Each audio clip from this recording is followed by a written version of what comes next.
All right, so in the last class, we had left off kind of abruptly, but we were discussing about one of the projects that we are going to be doing just using HTML, right? So the idea or the topic of the demo was basically to build a portfolio website, right? And we talked a little bit in brief about the pages that we will have. So essentially, we said that there's going to be a home page or a landing page, as we like to call it, right? So whenever you load the website, this is going to show, right? And in addition to that, you will have, let's say, some kind of CV, or you can call it a curriculum vitae page, and then maybe something for your hobbies, and something to list, let's say, the type of projects that you have in order to show the skill sets that you want to show your potential employers and stuff like that. And then finally, you can have a contact me page, right? Either you can have the contact me page as a separate page altogether, or you can have it kind of towards the end of the home page or the landing page if you want to kind of consolidate all that information together. So that's a design choice, and we can decide what to do. All right. So essentially for the projects, we would like to kind of tabulate the data. And when we tabulate the data, what we want to show is basically the start date of your project, then probably the end date of your project, and then maybe like a description of your project as to what this project is all about, right? So that is basically the structure that we want to put in this particular page. The CV or the vitae will follow the formatting of any, professional CV. Nothing too fancy, just the clean ones, right? So it will have different sections where you can say, what is your educational background? What is your work experience and things like that, right? But we don't want to overlap that information with the project information. We want to keep that separate. So we don't want to put that part there, right? Again, in hobbies, we will talk maybe about some of the current songs that we have listened to and we like, okay? Maybe our favorite TV or movies that we have watched recently, and we will try to kind of embed maybe like a YouTube trailer in this aspect, because of course we won't have our own audio unless you're an artist, then you can have your own audio, right? But the idea is like we'll talk about some of the recent musics that we have listened, and we will kind of embed like a trailer or like a little bit of like 30 seconds clip or something like that, as long as we're not violating any copyright for that audio. Same goes for the video. And then maybe if you want to do a book, you can do a book and give the link from, let's say, Amazon.com, of if the readers are interested about that book, then they can buy that book and stuff like that. Okay. In addition to this, this will be like, property of others when we are embedding the video, right? Generally, we don't have that, but I will also show you that in case you do have your own audio and video files, then how do you embed that in comparing and contrasting it to this particular way that we are going to be following, where we are taking somebody else's stuff and then we are going to anchor that into our own web page, like an embedded frame, right? So that's that. Home landing page will basically have, let's say, our image, a little bit of like about me or intro information, who you are. Let's say we are going to school right now, senior, junior, freshman, whatever, so on and so forth. Okay, you live in this, etc. So pretty basic, pretty simple that we want to keep. And through this, we are going to learn the fundamentals of HTML tags and then move on to learning about HTML semantics. Remember, if you recall the last class, we had this discussion that once you start off with HTML, if you're very new to this, the first thing is, of course, about learning the syntaxes. What are the basic stuff? What can you achieve using those basic stuff, right? But the depth of the skill set in HTML is mostly about being able to convey the information in a more meaningful way, right? And the example that we discussed, the first example that we talked about is, if you want to create a wrapper or a container or basically divisions on your web page, we discussed that the tag that you use for HTML is basically a div tag. Okay, so it's a regular tag. Okay, and that means it will close like this. And then whatever content you want to put, you can basically enclose that within those tags, right? And this kind of represents a division or a section in a web page, right? But later on, as we move more and more towards the semantical tags of HTML5, right, something that was not present in the previous versions of HTML, you will realize that there is a section tag, which is in the category of semantic tags. Okay, so now this kind of begs the question, as a developer, for us to understand that what is the difference between using a div tag versus a section tag. What difference does it make? And you need to think about it, right? Because we are saying that the div tag, what it does is if this is your page, right, and you create a div, then it's just going to create a division. So whatever content is within this particular div, you can maybe apply some sort of styling to it, some kind of font color, etc., etc. But section, if you think about the literal meaning of section, of course, section also does the same thing. It can create divisions in the page, right? So if you ask yourself this question now, that then, okay, what is the difference between a div and a section? Of course, there are multiple ways to achieve a certain thing in programming. That is true, yes, but here there is a subtle difference. And if you ask this question, if you don't know the answer to this, then this should help you appreciate the need for a semantic HTML tag, right? So for example, what happens, we talked about the motivation behind having semantics and becoming a better developer when you're using HTML is the fact that you are making your website more accessible to all different types of users, right? So if somebody is visually impaired, they cannot see your web page, they should still be able to have the same experience, it falls into the category of user experiences, right, as a person who can see your website. And as a result of that, those people who are visually challenged, right, they use what is known as an assistive reading device, which is plugged, it's plugged onto your device, it reads out the content of your website, right, for the visually impaired. So for them, think about it for a second. What will be the difference when that reader, that assistive device, encounters this and reads that back to them versus encounter this, reads that back to them? If you think that, okay, you don't know this, you're confused, that is how you appreciate the fact that we need semantic tags, right? And the reason behind it is div is a non-semantic tag. It has no meaning. Nothing will be read back, right? It has no meaning or content. But when you use a section, what it semantically represents, that everything that is enclosed within the section tag are all correlated. Does that make sense? So visually, you can achieve the same thing. I can do the whole web page and divide it using a div tag, but it's not going to contain any meaning behind it, right? And that's going to be a problem with respect to accessibility, something that you should focus if you want to be a better developer with HTML. Okay, and whereas when you go into the semantical domain and use something like this, which can achieve the same purpose as that of a div tag, but it has more meaning to it, right? So that is the reason why we want to learn about semantic tags later on as we move forward, okay? And on top of each page, going back to the design a little bit more, what we want to do is, where should I write it? Maybe after this. So another design criteria that we want to have for the structure of our web page is essentially each page should basically have a navigation menu. Okay, this is essentially helpful so that when we push this, website out to users, they should be able to use your navigation menu in order to kind of traverse between these pages, go back and forth and stuff like that, right? So for this, what we are going to do is we are going to represent the menu for the time being until we learn CSS as HTML lists. There are multiple ways in which you can do what is called the nav bar in more common terms, right? But what we are going to start off with, because we are learning about HTML and stuff like that, is we want to represent the nav bar as a list. Okay, it can be done using anchor tag and stuff like that, but we are not going there for the time. Okay, so let's get started. This is clear. Can online students hear me, by the way?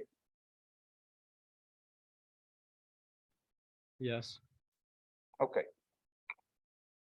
All right, so let's get started here. So the first thing that we were talking about, I have already created the folder here, and now I need to set things up. The only thing that I don't have compared to the workstation that I was working on is basically my git bash, but I can install that git bash real quick, but that's okay. So we want to create some folders and we want to assign each folder for a particular purpose. So as we discussed, the first thing that you do when you create any project folder in this particular domain is first create your landing file.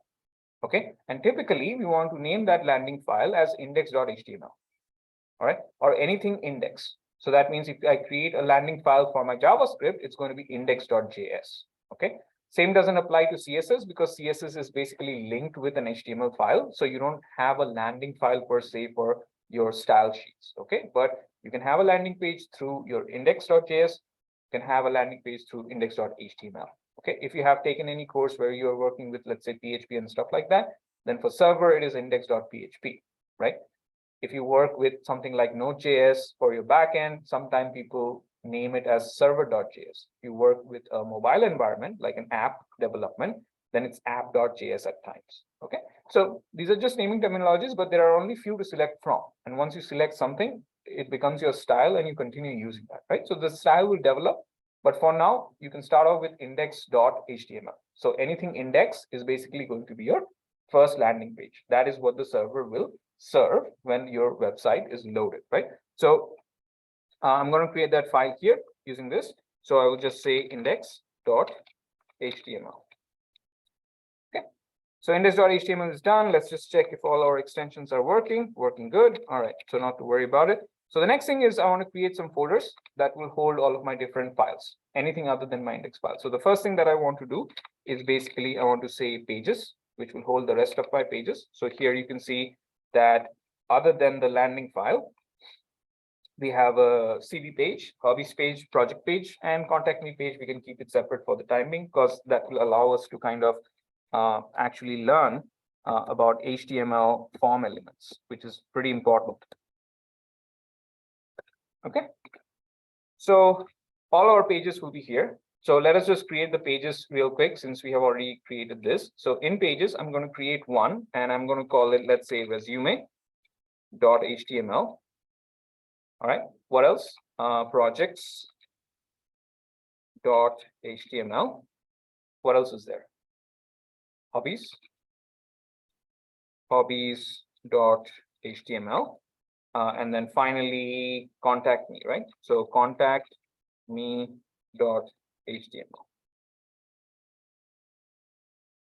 All right. Is there anything missing? Hobbies, CV, stuff.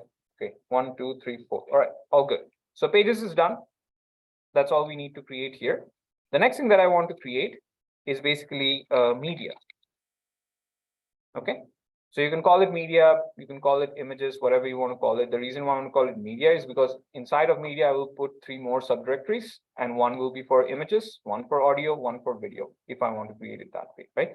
If you want to keep it outside, that means you have a separate folder in the root directory. So this is basically the root directory, demo HTML1, right? So essentially, if you want to bring your media outside into the root directory, you can do that. I think I have made a mistake here. Okay, it's not allowing me to do it. I'll just delete this. Right, so I don't want it here. I want it actually here. Okay, let's say media. Let's not do this. People will get confused. Let's say images. And then I want to create. Is it again putting inside of that? That's okay. I don't want this.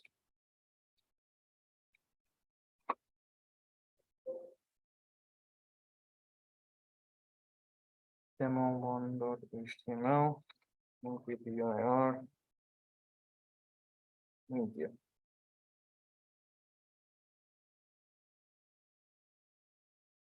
Okay, now we're good. So you can create one for images, and I will leave it as such. You can create one for audio files. You can create one for video files as well. Okay, so this is done. And then in addition to this, later on, when we move into CSS and stuff like that, then you would also need a file for mkdir CSS.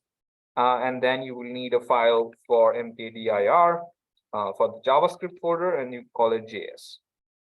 Okay, so for a typical website, this is what your program directory structure will more or less look like.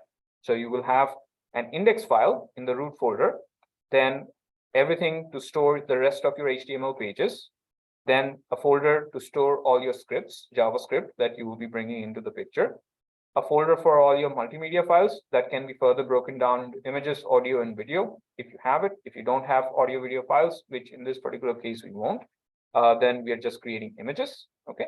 And then you will have one for CSS. And notice the fact that the naming convention is something that this material UI icon theme that we installed is actually kind of able to understand what folders are we creating and what their purpose is, which is kind of like the important thing, right? So this is not something that we just created out of the blue. This is not a subjective naming convention. It is pretty close to standard, right? And if you're sharing your work with other developers, following this coding standard will be good in terms of reflecting upon your skill set and stuff like that, right? So get an understanding of that. So here, let's say inside of CSS, we can put a file for now, which will be empty. Let's call it style.css. Okay, we are not going to touch this for the time being. We can just leave it empty. Okay, and then inside the JS folder, I can create another file and I can call it index.js. Okay, not touching it right now. And then we need an image for our CV. So let's go image hunting for a real quick second. Okay, can I just drop this down? Okay. So let's think of a fictional character. Any suggestions? Mickey Mouse. Come on, man. All things. All right, which one? Let's just take this Wikipedia one. Let's just save this image. And I think I created in desktop images. It's a PNG image. That's good. Okay, we got our image in. So let's see if we have everything. Yeah, so let's start putting up the HTML page in place. So again, since I have the Emmet abbreviation for HTML and CSS support, if I simply write the word HTML, that will give me the options of, populating my boiler template, right? So I'm just going to select HTML5. That's what we are working on. And if you remember the hello world example from the last class, then essentially you would be able to remember that this is how we're generating. Now, important thing is every time that we're working with this, please remember that you are always in your head translating the DOM. If you remember from the last lecture, we talked about the fact that when you want to sketch something out as a developer, you need something like an algorithm, right? And there is no algorithm as such that you are maybe familiar with traditional programming languages. In web programming, the algorithm is mostly representing the structure of your web page using the document object model, which is a tree data structure, right? So always have this, at the back of your head, passive way of thinking about, okay, what is the DOM going to look like? What is the DOM going to look like? Okay, because this will be essentially important when you're interacting with this UI in a dynamic fashion. When you're trying to remove things from your web page on the fly, add stuff, you need to know where to insert your code, right? So that is required. A visual representation is essentially required for that. Okay, just something to keep in mind. All right, so in the body, we are first going to give a heading for the page. All right, and don't worry about the presentation at this point, because HTML has nothing to do with presentation. It's everything to do with the structure of the web page, right? So we want to set up the structure, then apply the CSS slowly. All right, so for heading, we always use the H1 tag. Okay, so H1 tag essentially is the first heading of the page. It's supposed to be the main heading of the page itself. All right, so this is going to be essentially Mickey Mouse portfolio website. Okay, something like this. We save it, right click anywhere in the canvas, and then open with live server. You have to give it some access, and then it will ask me this and that. So I'll just say ignore. All right, maybe it will get stuck a little bit, but okay, we got this up and running. So for now, since we don't have any kind of styling in place, I'm just going to create some, visual divisions on the page so that I know that, okay, this is going to be one section, this is going to be another section and stuff like that. So here, what I'm going to do is I'm going to give you an empty tag. Okay, not question mark, but this essentially is going to enable us and get us a horizontal ruling here on the web page. This just shows that these are the different divisions that can be created and stuff like that. All right, so right after this, before I go any further, I want to create a container for the entirety of the web page. Okay, It's always a good practice to create containers whenever you know that you are kind of breaking out of that particular section, right? You all consolidate everything. What it helps with is basically when you're styling it, then you can essentially choose the container and then just style that container, and everything within that container gets styled. So life becomes a little bit easier. All right. So I'm going to create a div container. And then let's talk about attributes for a second. Remember, we discussed that attributes provide supplemental information about the tag that you're dealing with, right? So there are two different attributes that helps to refer a certain tag on the web page, right? So one of them is ID, which basically gives a unique reference to the tag that we're dealing with. And then the other one is known as class, okay, which is basically going to give a group-based reference to multiple tags. Does that make sense? So let's say, for example, in order to understand this better, let's go here. So for example, if I have 5 div tags, right? How do I differentiate between these 5 div tags?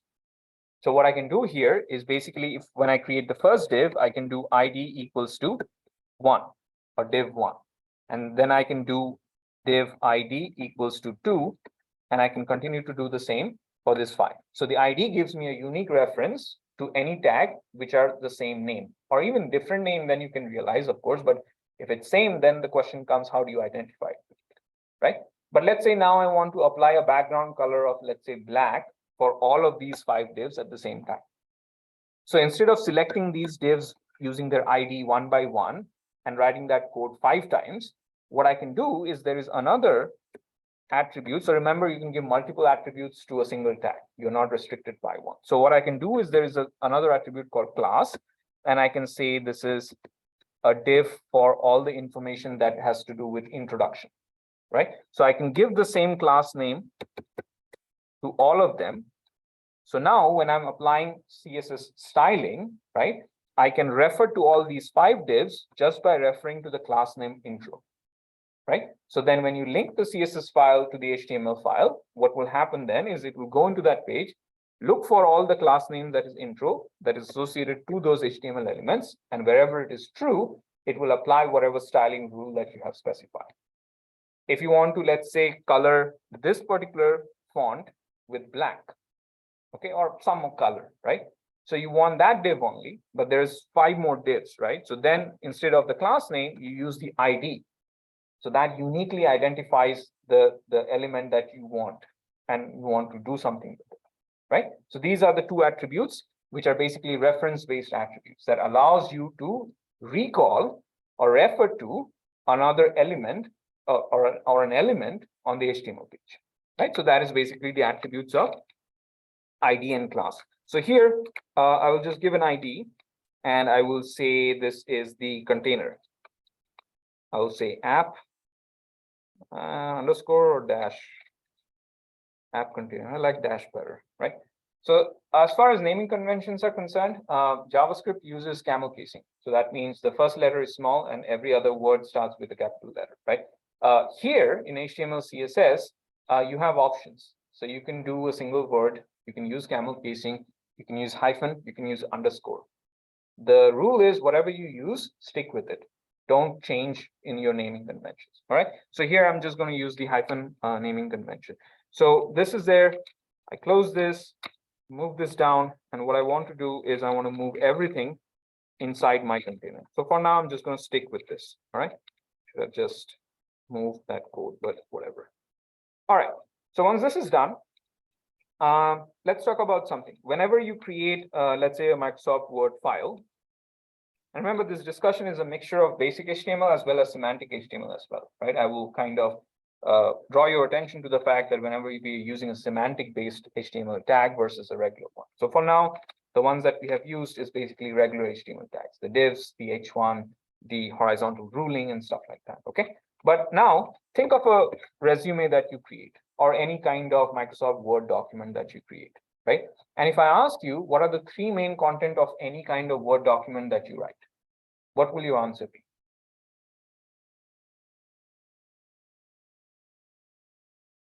Anybody? In terms of the page structure, what could be the 3 main sections or divisions in a page? Like a basic heading word and a document. body. Say it again. Heading and a body.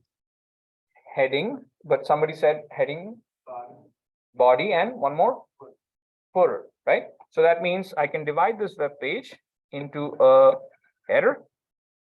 I can have a footer, and then this will be basically the body, whatever I have, right? So now the question is, for our landing page, now you need to think in terms of programming, web design a bit, right? What content should be present inside the header? So we know from our initial discussion of the design criteria, we talked about the fact that each page is going to have a navigation menu. That is something that we are aware of. We just gave for our web page a heading. Okay, so we don't need page numbers. There is no concept as such. We can put it, but it doesn't make sense. We have differentiated pages, right? So what else? So what should be, not what else, but what should be the content of the header that we want to create for this page? The nav bar, yeah. So we can put our nav bar here. And then do we want to put the heading, or you want to put the heading inside the body? What do you want to do? It's a choice. What do you guys want to do? I mean, let's put the title of the page inside the header, so I just want the heading to be the sort of title. Let me pose this question. Okay, I get your point. Should the heading of a page be a part of the header section, or should it be the contents that remains the same across all your pages? Do you understand the question? So for example, here, this is the landing page, right? So here you will say, hello, welcome, whatever, blah, blah, blah. But in the resume page, your heading, your H1 tag, that is the heading of the page, the main heading of the page, is going to be CV or something like this. And this changes. So do you want the header? There's no right and wrong here. You need to think a little bit. What is more appropriate, right? Should you want to put the header that changes from page to page, the heading, sorry, inside the header, or do you want the header to only consist of content that remains static across all your different pages? So what is that you want to do? Let's leave the heading out of the header. Any others thoughts? Yes or no? Do you want it or not? What's the opinion? We have one which says don't put it. Keep the header static. Keep the header static. Okay. I think put it above. So you agree with them, essentially. Okay, that's a majority now. Good. Everybody else is paired. Okay. All right. So we will go with the majority. So we want this outside. Okay, sure. Why not? So now what do we want to do is create our header. So again, the way we can create the header is we have two choices.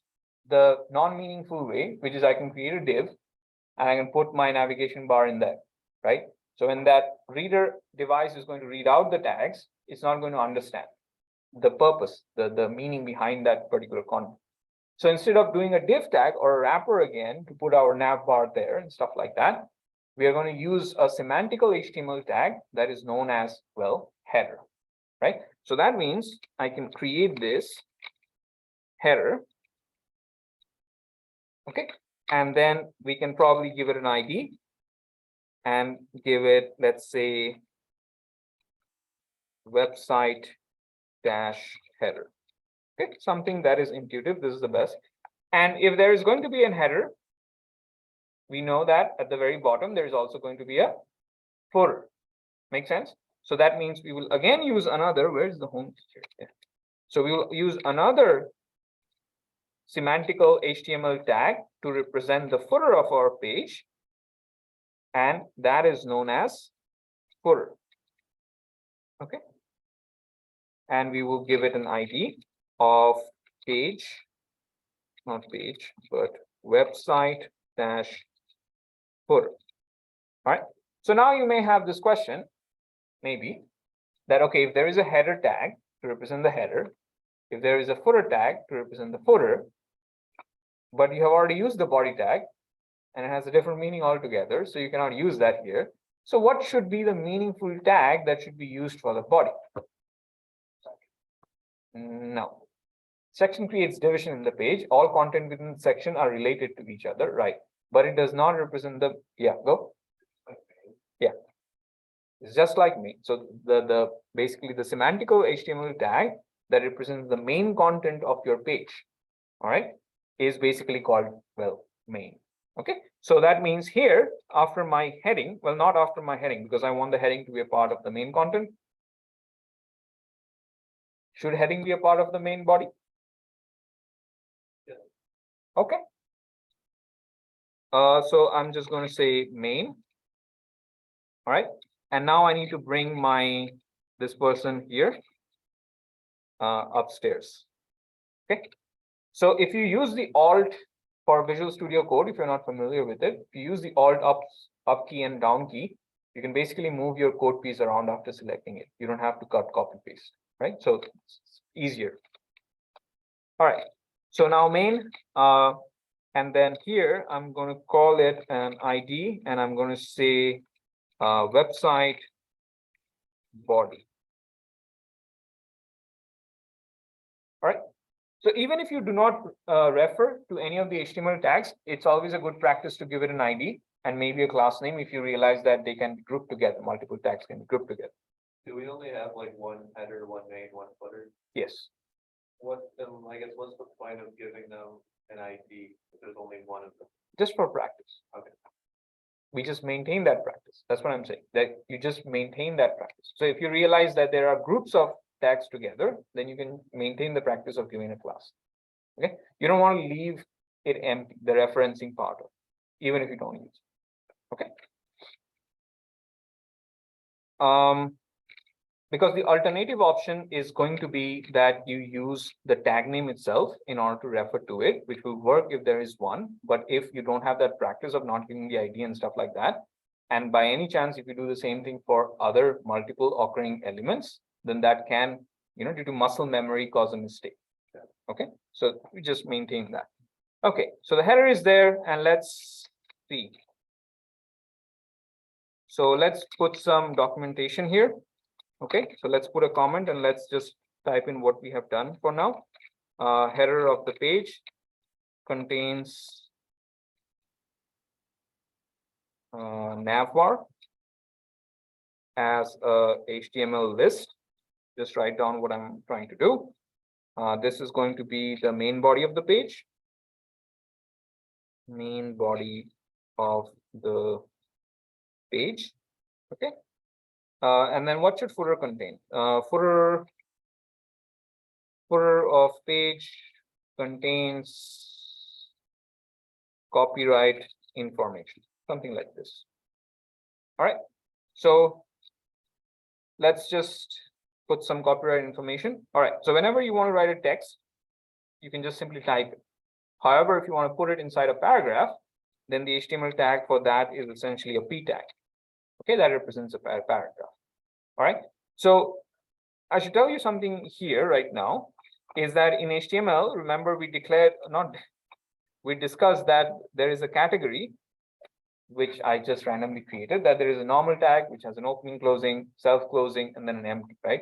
But technically speaking, the actual category of HTML tags belongs to either block tags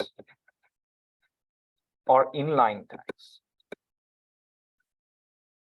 And what this means is that when block tags are rendered, then the browser is going to put a new line after that element. Okay. And if you use an inline element, then the contents are going to be side by side. There is no new line. All right.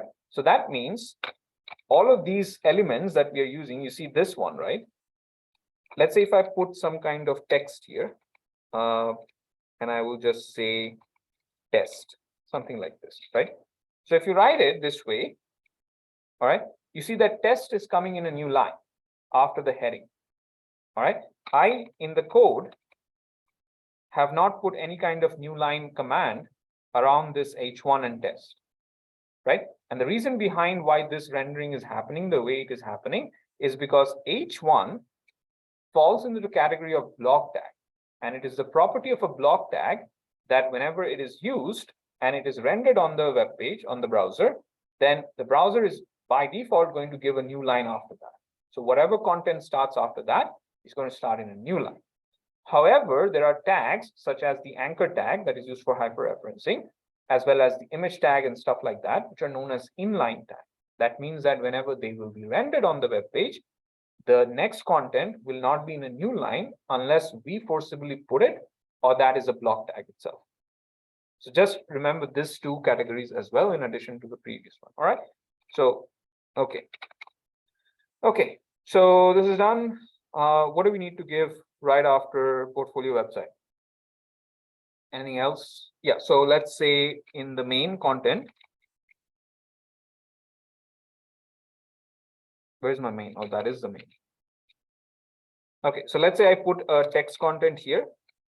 And here we can just say things like, hello, welcome to my portfolio website. I am currently, I don't know, freshman. Maybe not freshman, we need a little bit of educational history. Graduate student at Oakland University, psych. Rochester, Michigan. Okay. Something like this. Let's just double check how it looks. All right. So that's the welcome message. Kind of is there. Another question here is what if, so if you want to refer to this tag, right, you might give an ID, right? You can use either a P tag, but there will be multiple P tags present here. Okay. So what I can do here is I can give it an ID and I can say this is the welcome message. Okay, or welcome prompt, whatever you want to call it. So let's just call it welcome prompt. Use a better naming convention. All right. Now, if let's say I apply, if I want to apply a styling to this particular content, then I will select the tag that encloses it. Okay, that is kind of straightforward. All I need to do is call its ID, refer to its ID, and then apply the rule. But what if I want to, let's say, style this first letter differently? You see, do you understand the question here or the problem that we are posing, right? So what do we do then? We need to be able to extract that singular letter that is actually enclosed in another tag. Okay, so there is a way to do that. In HTML, generally, for these kind of text selections, we use a tag that is known as span. Okay, and the reason why you use span specifically is because span is an inline tag by default. So that means if I write this, you will still see the whole thing in a same line. You see, there is no difference. And the reason why there is no difference is because even if this is enclosed in its own HTML tag, the reason why ELLO follows right after is because that span tag is inline. However, if you notice the difference here, this H1 tag is a block tag, so that means the HR came after that, right? The same will happen for paragraph, but that is kind of enclosed inside main and stuff like that. Okay, so we give a hello message. Is there anything else you want to put in the main body? Anything? It's just design questions. Think about it for a second. Okay, and while you think about it, I'm going to put something here. So I'm going to say, let's just put a span tag here as well. Span and then ID. I'll call it footer text. Okay. Copyright of Mickey Mouse. All right. And then we want to give the copyright symbol. All right. So somebody needs to find me the copyright syntax. And let's check. Copyright is in the slides, but I don't remember it. Copyright HTML code. So you can do add copy. Just add copy. Yeah. Or hashtag 169. Yikes, there should be one more.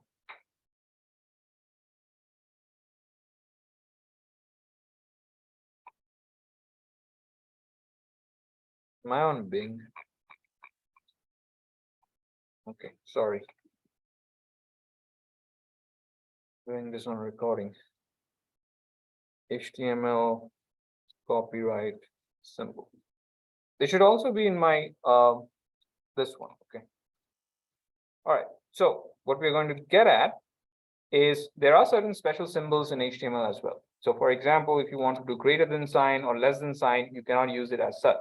And the reason behind it is because the parser is essentially looking at these lesser than greater than signs as a part of the HTML tag itself, right? So if you remember in programming, we have things called escape sequences, reserved characters that cannot be used as such. So we have a similar situation here as well in HTML. So any kind of special escape sequence characters that you want to use is basically going to start with an ampersand and end with a semicolon. All right. And between that, you basically have to use the syntax. So for copyright, it is copy. Okay. So if you want to give a white space and stuff like that, there is NBSP. For lesser than symbol, there is LT. For greater than symbol, there is GT, and there's many more of that, right? So in the slides, I have included some of the basic ones that you use all the time. And for the rest of the ones, you can just Google it. Okay. You don't have to memorize the syntax and stuff like that. So let's double check this. This is all good. And then we have to give the year 2023. This just went somewhere because numlock is not on. Okay, 2023, full stop and stop it. All right. Where do you want to give the address? In the CV or in the landing page? CV. Just the CV? Okay, sure. So we will skip it for now. All right. And what else do we need here? Where do you want to put the image? In the footer, header, not footer, of course, header or main? Main, okay. All right, so let's learn how to embed an image inside of the main. All right, so we have the welcome prompt, and let's say after or before the welcome prompt, let's give it here. We want to include the image. All right, so images are generally done in HTML using the image tag. It's a self-closing tag. That means it requires the aid of additional attributes to describe where your image is. Okay, and then there are some very necessary mandatory attributes that you need to provide with images, of course, for accessibility purposes, right? So there are three main important attributes that goes with the IMG tag to incorporate images on your web page, right? So the first one is the essential one, that is SRC, source, right? Where is your image? So where is my image right now? It is basically inside the root folder. And then there is a subdirectory called images. Okay. And then that is Mickey Mouse.png. Make sense? So I use the // the moment I do that, then whatever my directory structure is there, Visual Studio Code will be able to track that. And then you can browse it, right? A lot of issues with images happens because of incorrect path. So if you are struggling in any project, not just this basic HTML, but any project, first check the path name. Is it right? Okay. So that is why having a clean directory structure, when the project becomes big, you will see that this starts to grow and grow, right? So you have to keep a track of your directory structure, make sure that it is clean and clear, all right? The second attribute that is mandatory is the alternative text. And the reason why this is required is in the off chance something happens to your actual image, let's say the image got deleted for some reason, right? Or the path name is broken, something happens, all right?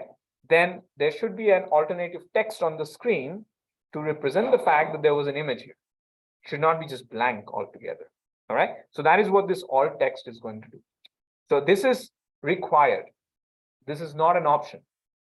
Okay. Just like source, you have to give an alt text for your images, for your audio and video file. There is no alternative to this. No pun intended. Okay. So here I will just say Mickey.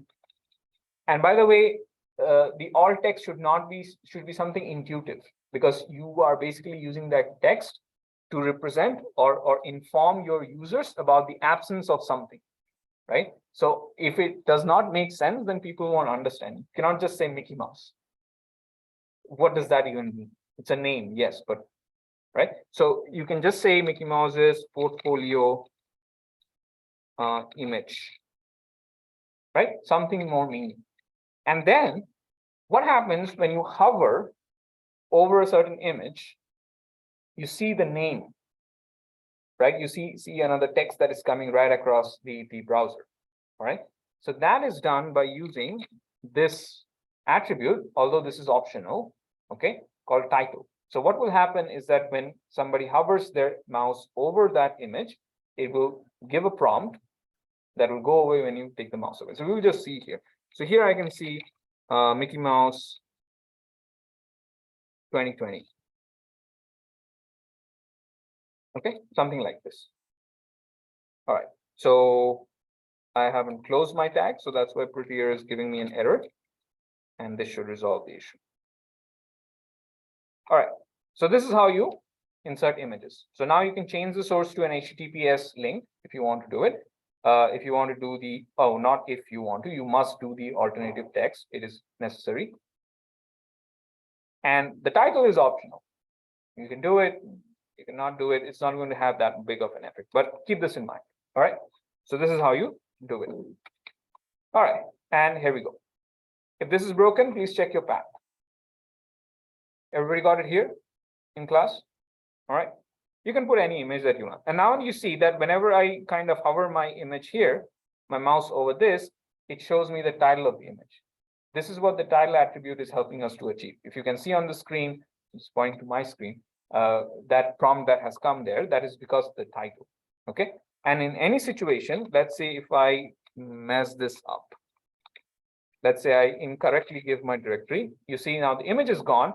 It shows a broken image sign here, but this alternative text is saving us right now, right? So in the absence of this alternative text, we would have just seen this broken icon. Doesn't make much sense. It's not intuitive enough, right? So that is the requirement of this alt text. This must be present for every multimedia file that you have, okay? Not just images. All right, so let's bring this back here. So we can get this. And now the next question is, how do we resize this? Of course, CSS can help us do the sizing and all stuff like that, but HTML, just for images, for the sake of images and multimedia files, you can control the width and the height at least. Okay, so if you have guessed it, you have an attribute for width, you have an attribute for height, right? And then the units is what matters. And some of the important units for multimedia files are basically, you can use pixels, which is px. Okay, you can use percentage, that is going to compute the relative size with respect to the screen size. All right, you can use em, you can use rem, but I kind of find this personally a little bit difficult to keep a track of, right? There are also other options we're going to learn later on down the road when we go into CSS a little bit more. There is a variable height, okay, and then there is a width variable height and stuff like that. So for now, we're going to stick to the basics. Okay, we're just going to use pixels and percentage. Percentage is much more easier because you're giving it a relative width and height compared to the window. So as the window does its thing, the image is also going to shrink and do its stuff as well, right? So here, what do we want to control? So the width, and then we need the height. All right. So how much should be the width? Let's just do for a test 100%. Well, that's going to be big, I think. 50%. This is going to be big. Oh no. Yeah. This is not how I want my portfolio to look. All right, let's just reduce it probably by this and this. Let's see. Okay, better? Good enough. All right. So this is controlled, and this is all you have for the images. All right.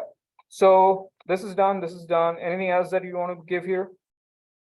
No. Let's set up our navigation bar. That's kind of important. Okay, where's my header? Here. Okay, so inside, to create a navigation bar, there is another semantic tag that you need to use before you get to the actual content. And that semantic tag for navigation bar is known as nav.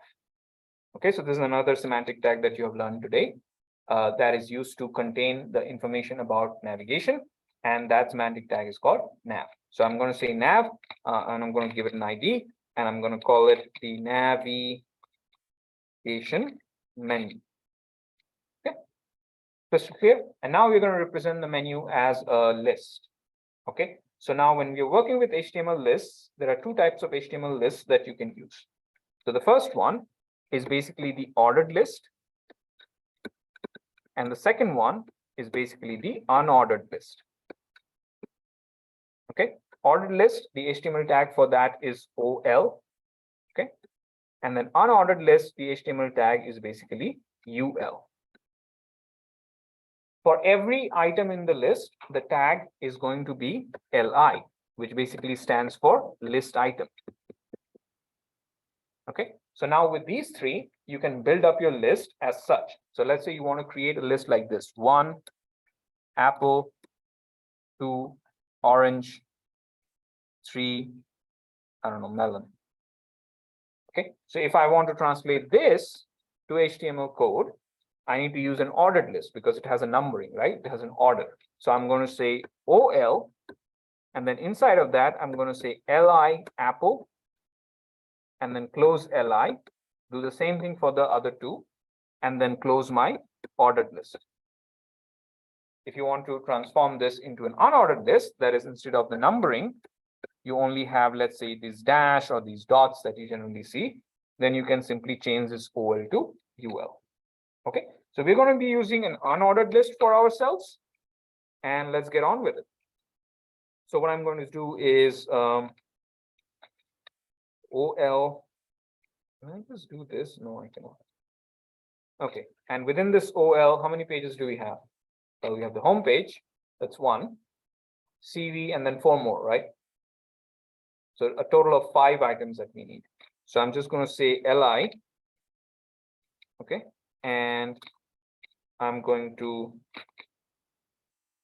copy this and paste this 1, 2, 3, 4 times. All right, so this will be my home page. This will be my video or resume page. This will be my projects. This will be my hobbies, and this will be my contact me. Okay, let's just double check this. Let me just put a horizontal ruling here so that we know what is happening. Let's go back and check what we have. All right, look good. So this is basically our navigation bar, right? But right now it's just a list. It doesn't do anything. Okay, so we need to get it to do something, right? So that means we need to link. Why did I do OL? Okay. All right, this is better. Okay, so now the next step for this is to basically link the operations to the other pages that we have on inside our project directory, right? So whenever we are trying to link a certain resource that does not belong to that page and put that in that page, we use what is known as an anchor tag. As the meaning suggests, it is anchoring something that doesn't belong to that page into that page, right? So such that when you interact with that anchor, you are taken to that particular resource.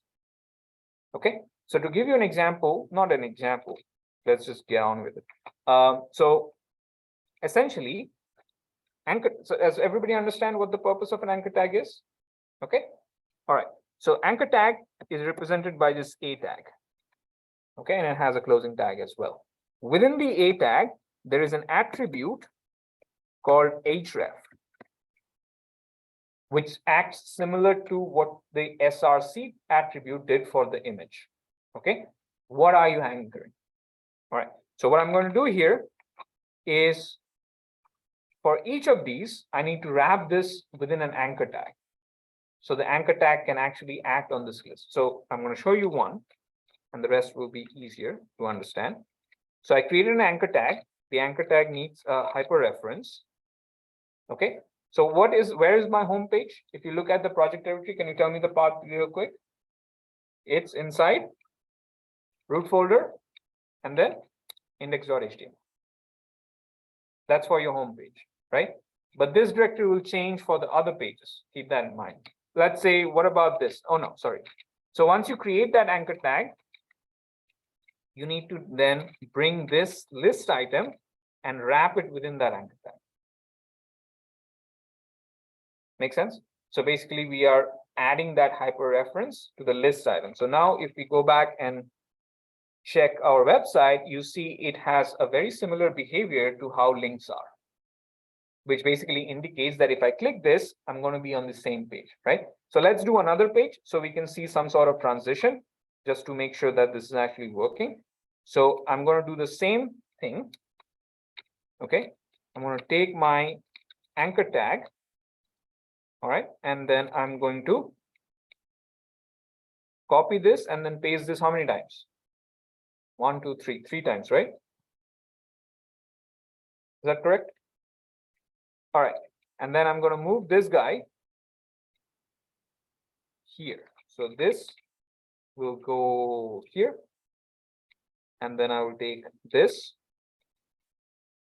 send it here, do the same for this,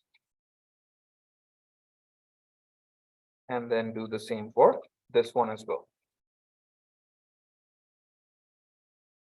Okay, all good. Just save it. All right, and then I need to add this hyperreference to each one of them. So where is the hyperreference for the resume page? Again, it's inside my root folder, and then my pages subdirectory, and then a file called resume.html. All right, so let's double check this real quick. If I go here, click on my Vite, then it's going to show me an empty page, which is what it should be, because right now we haven't touched that HTML page yet, right? So everything is working. So let's just finish off the rest of the links here so that we have set up. So this is going to be .pages and projects.html. Similarly, this is going to be .pages. Where is this one? Hobbies. Okay, and then finally the last one. This hyperreference is going to be .pages and then contact me.html. All right, so all the navbars are set up. What remains now? Anything to do in this page? So we have the navigation bar set up. It's within the header. Then we have the main body set up. It has my main page heading. It has my portfolio image. It has a welcome message. And maybe here, right before the footer, where's my footer? Here. Let me just do this for now. We can remove all of these beings later on. This is just to help me kind of know that these are the divisions on the page and stuff like that. So I just added a horizontal ruling here that separates the footer from the main body, right? So now, can the footer go on the bottom or like the very bottom? Or oh, that's coming from the, I was like, who is speaking? Say that again. Sorry, I didn't. oh yeah, I just mean, can the footer go on the very bottom of the web page or? Yes, all the time. Okay, It will but I always mean, like, remain at the very bottom. okay, but it can't go like any lower than that. Oh, it will go lower than that when the page kind of fills up. Okay, okay, I got you. But essentially the position, the controlling the position in itself is dependent on CSS. HTML cannot help us do that. So when we go to CSS, then we can see that we can position the page, the footer element basically to the bottom of the page, depending on the screen width that we are dealing with. So then we can put it down there. Right now, there is no other way. Okay, thank you. Yeah. Okay, so let's set up the Vite page. All right. So a good question right now would be, how do I speed up the process of my development? So I know a few things here. When I go to the other page, then the other page will also have this portion here, right? So what is the fastest way of developing this without having to type too much? So all I'm going to do is, it's not that easy. It doesn't, don't expect too much. Okay, so all I'm going to do is just populate the boilerplate for all of these. Okay, and then I'm going to go into my index.html, create this, or maybe not. I'll just take this And till what point do I want to stop? Okay, so this is the point that I need. I'll go here, copy this, paste this, come to the body, paste this here. Okay, the only thing that I did not change here is portfolio. I need to give it a better title, CV. Okay, and this is going to be Mickey Mouse portfolio site. This is the only thing that I give it a better time. All right, so coming back to this needs to change. Because right now, where is this file? This file is inside this folder, but the index file you can see is one directory up. So here we need to give dot dot, go one directory back up, and then you can find this index.html file. For the other files, since these pages are right now in the same directory as that of this current page, then I need to change this directory structure to just say root and then HTML, the file that is there. Okay, so that takes care of my resume page. So let's just double check this and see if it's working. So from home, all right, let me just refresh this. If I go to Vite, I can see the same thing. Nothing else is visible here. Now, if I click on home, then it takes me back to the home page, right? So at this point, I know that the header and the navigation bar for the other pages, other than the home page, is basically good. All right. So all I'm going to do now is I'm going to copy it, this part here, the entire header again. And now I'm going to go to my projects page, populate my boiler template again. All right, and then just paste this here. And here I don't need to make any changes because this is in the same directory right now, right? So I just do a copy paste a few more times. So here I will change to projects page. Okay. Just to make sure the title is there, and then I will go to the hobbies page and then do the same thing, populate the boiler thing, change the title of the page to hobbies, not the heading, but the title. Remember that will show in the tab, and then paste my navbar, and then do the same thing for contact me as well. And just say contact me page. It's not the best naming convention, but we will change this. All right, so now if we go back to our website, go back to home. From home, we can go to resume, to projects, to hobbies, and you can see at the top, the title is also changing, which kind of shows that we're not on the same page. Okay, and then back to home. So now our navigation is set up. After this point, it's mostly about styling the navigation. So the process becomes pretty easy at that point of time, right? But now in the video, let's just populate the resume page. This is the last thing that we'll do for today. Okay, so in the resume page, what do we want to do? So after the header, of course, at the end, let's say we have a footer, and you can copy paste the footer from that particular file for the index page. So instead of writing this again, I'm just going to go to the index.html page, grab my footer, copy this, and then for each of this, I'm just going to paste this here. Right after my header, I'm going to paste my footer. Okay, so right after header, paste your footer, and then so now my website has the same structure as far as the top and bottom are concerned. All right, so coming back to my resume page again, after the header, I'm going to create the main body of the web page, right? So here, I'm going to say main body of resume page. And here I'm just going to say main. Okay.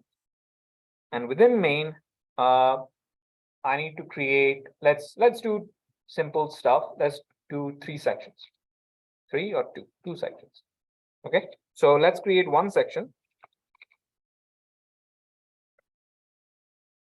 Okay, and this is going to be the section for my educational background. And then let's create one more section. And this section is going to be for my work experience. So I'm just going to give an ID of work experience here, work EXP.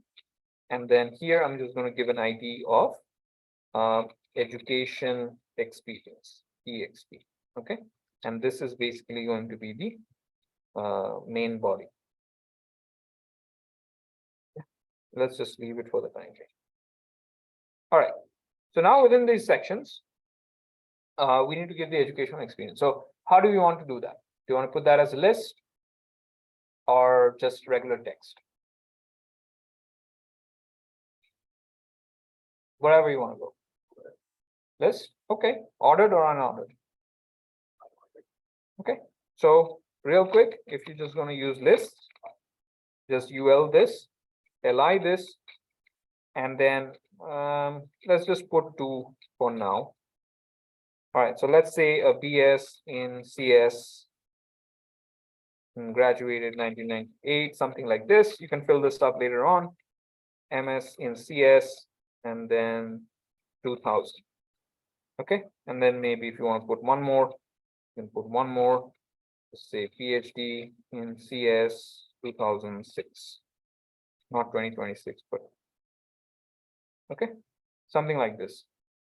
You can give major and other information if you want to do it right after this. You can put a paragraph and you can give a short description if you would like to do so, right?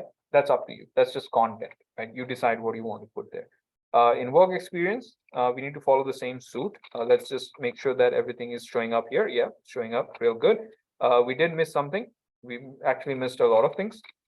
We missed a heading. All right, so heading is going to be resume for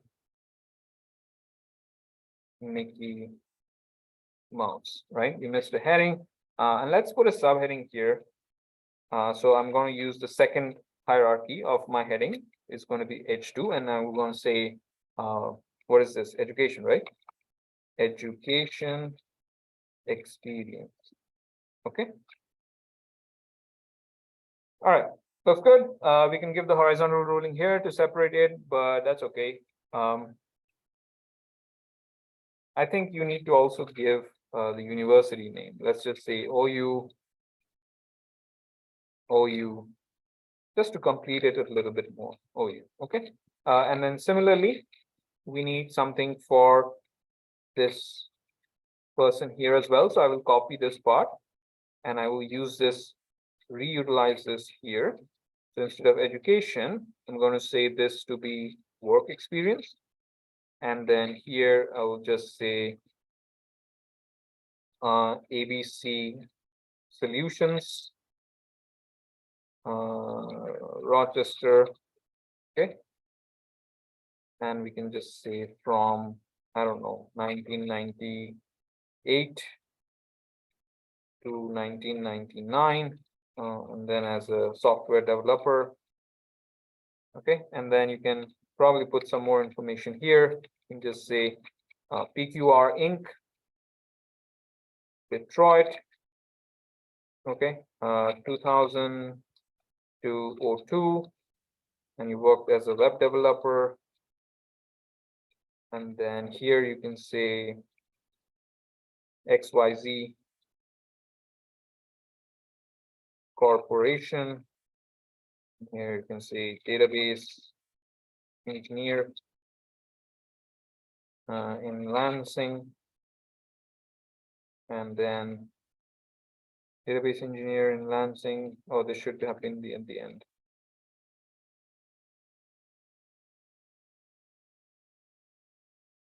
Okay, and then you can give a date probably from 2004 to 05. Something like this. Clean this up a little bit. Everything looks good. There is an OU hanging around somewhere. Okay. Right. So this takes care of these two experiences. All good? All right.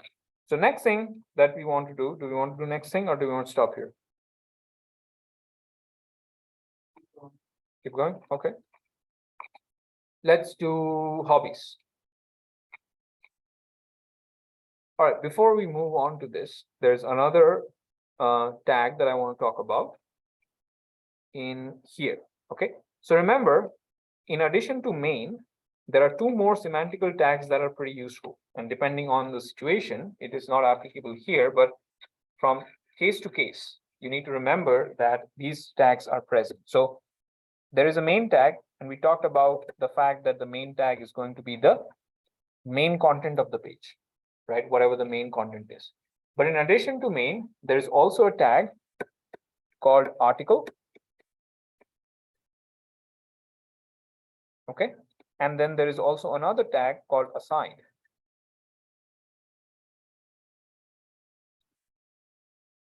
Okay. So article is basically any kind of standalone content on the web page can be embedded inside article. So essentially what this means is that if you do not require any further explanation on whatever topic or whatever content that you are providing on the web page, and it is kind of self-contained, then you put that inside of article, right? Some examples of articles is basically something you will see this on news sites, on blog posts, blog sites, and stuff like that. So each of these news post articles, they're called articles because they're standalone in nature, right? They don't need supplemental information. So the semantical way of representing that information is through the article semantic tag. Okay. And then other than that, there is another tag called aside.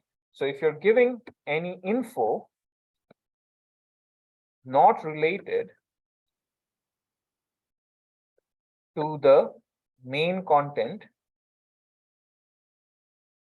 of the page, basically that is the semantical description of what this tag is all about. So remember here, we have a main content of my resume. So if you want to give an information right now, which has nothing to do with the resume itself, right? But it's something like a good to know information. So for example, let's say here, right after the main, I will put a side tag, okay? And what I want to say here is that Detroit is, does somebody have a good info of what Detroit is? I don't know. Some largest city is the, let's say, is the hub of the automotive sector of America, of the USA. Yeah, that's cool enough, right?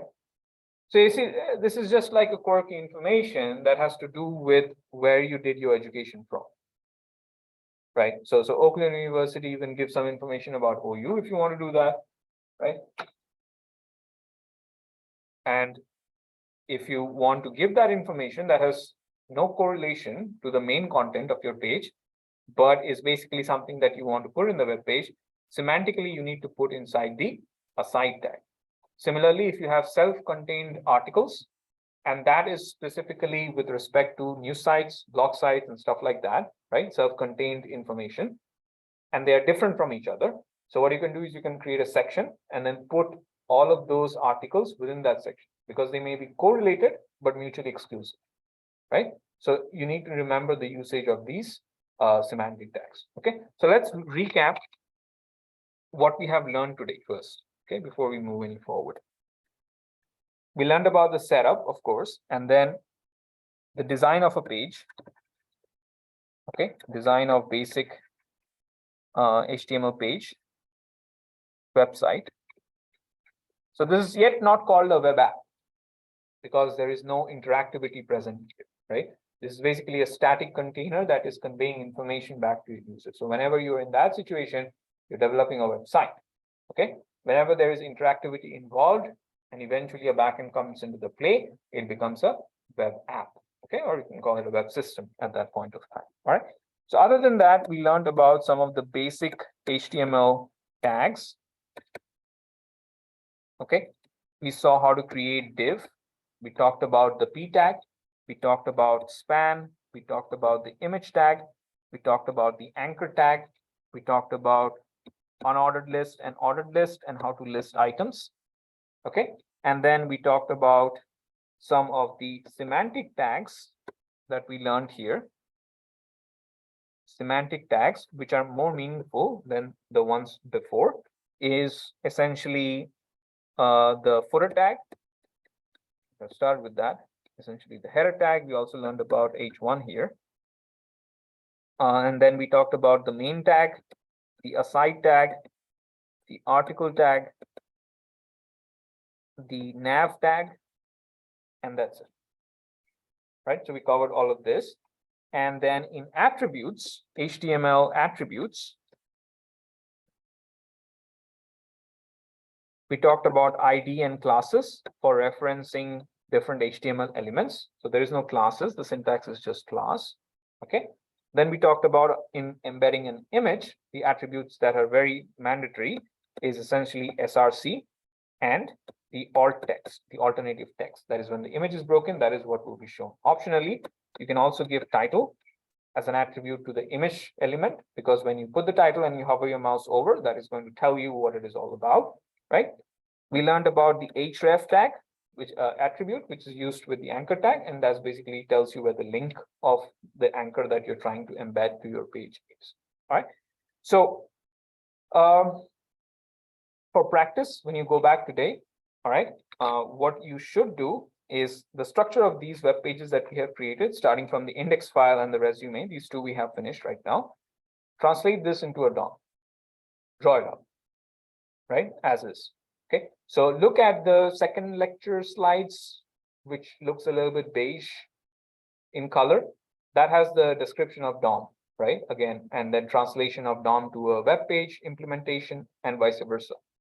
So if you need some reference, read that up or look at the previous lecture, and then take this index.html web page and this resume.html web page, and then translate that to the DOM. That will be submission, revision, and pickup for those who are completely new to this, right? For those who are familiar with this, shouldn't be that big of a learning curve at this point of time, all right, until we get to here. All right, so I will wrap up here. Any questions from online students? Yeah, just double checking, the semantic tags don't actually change the structure, like it doesn't change the look of the web page, right? No, it doesn't. It makes it more meaningful, but visual structure is not affected. Okay, and also with the what's it called, with the navigation, is Yeah. there like any more efficient way than just copying and pasting it in every page? No, it's there in React. That's why we're going to learn that. Okay, thank you. Yeah. So for now, this is going to help us appreciate why we are not using it. Yes. Yeah. And the last thing was basically the types of HTML tags that you can find. Okay. So one category is block tag, and the other category is known as inline tag. You should know what is the difference between a block tag versus an inline tag, and what difference does it make with respect to the visual rendering when you use one of them, and some of the examples of what tags belong to block, what tags belong to inline. Okay, so just do the DOM exercise. That will take you about an hour, and no more than that. While you're doing that, that will also help you revise whatever we have learned today. So this is pretty important for those who are learning it for the first time. If you want to pick up faster, you need to go and revise the moment you have learned about it. All right, so I'll see you all online on Tuesday on Zoom, 10 to 12. Okay, without any hiccups at the beginning. All right, thank you very much.